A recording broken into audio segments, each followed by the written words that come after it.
Барлықтарыңызға қайырлы күн, сәлеметсіздер ме? Менің аты-жөнім Нұрлан қызы Нұрлы. Мен номер 2 мамандандырылған 3 тілде оқытатын мектеп-интернатында қазақ тілі мен әдебиеті пәнінен сабақ беретін педагог шебер Дәулетбақова Гүлнар Жарасқызы туралы өз пікірімді білдіргім келеді. Менің оқу тәжірибемнің барысында Гүлнар Жарасқызы тарапынан өте үлкен қолдау мен бағыт-бағдар көрсетілді.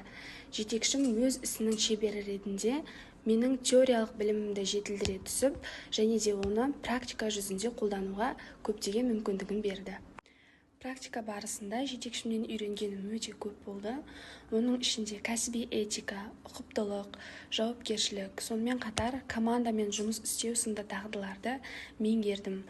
Оның тәжірибесі мен кеңестері болашақ маман ретінде қалыптасуыма өте көп үлесін қосты деп нық сеніммен айта аламын. Жетекшіме өз алғысымды білдіре отырып, болашақта да дәл осындай жоғары деңгейде жетекшілік қызметін ары қарай жалғастыра береді деген сенімдемін. Назарларыңызға рахмет.